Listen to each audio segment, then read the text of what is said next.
Therefore, we go outside and look at what this house looks like before I start working on it.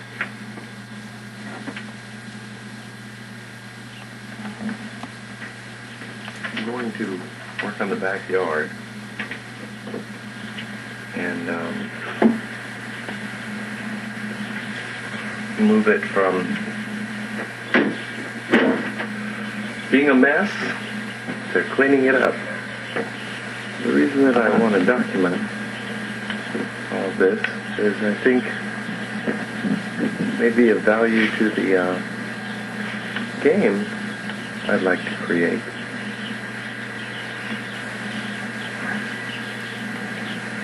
If we think of traveling through the forest, or traveling through Sleeping Beauty's land before anyone's cut any pathways through it.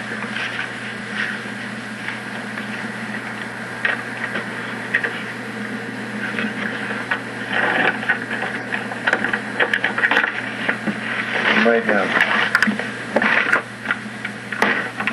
problems moving the door open. I can get a shot through here. Looks like the brightness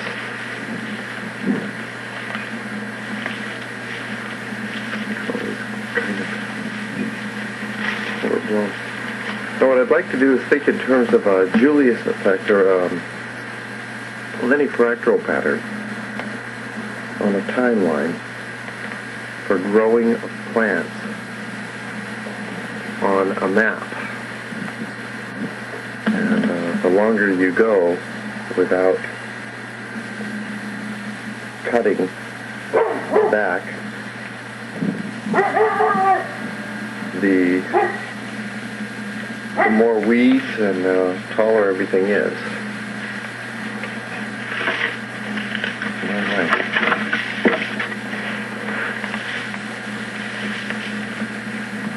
So if you cut pathways, just beautiful, overgrown place. If we cut in this, let's say this is all done in 3D on a computer, for instance. Computer will be taught to grow trees and vines across everything. Every third or fourth move you make, it would be adding more garbage in your way. And you have to go through and cut your way through. And when you cut your way through, you would save those moves of, think of it as an erasing tool through the forest. So you can cut yourself a pathway, but then when you turned around after having gone so far, then the path would still be there, but it would start to become overgrown again. And by the time you've moved 15 or 20 moves, 15 to 20 moves behind you is completely overgrown. Therefore, there isn't really any map. You're just sort of moving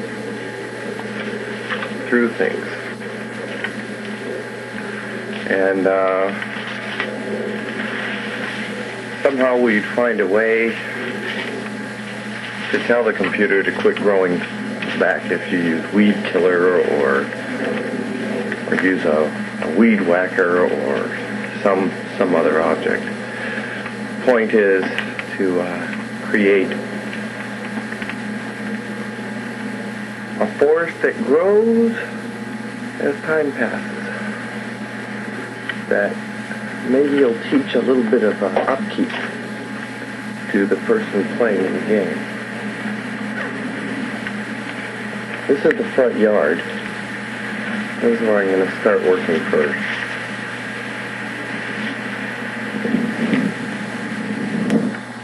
Now, I think that shadows can be used to give the person playing a hint of who or what they happen to be playing at any given time. They find bright sunlight and they're walking along and they find a good rock. They might be able to see a shadow of themselves, whether it be a dragon shape, a knight in shining, a knight shape, or an armored humanoid shape, or a long-haired shape. Another possible would be reflections, kind of like this one. Just very subtle images. But most of the time, while playing the game, you are camera one, or whichever camera angle you become. And as you play, you, in essence, program a particular camera to make certain moves. Possibly have a row of options, like picking up stuff, picking up twigs, which could be handled something like this. So that you could do things. But your hand would not be in the image. Most of the time. Most of the time the image. A wand or whatnot would be there. The point being that as you play the game and you take a bunch of actions, characters' moves are being saved. Here I am again. Hello. And when you leave this forest and move into another section, down to my left, the computer will alter which camera you are in control of.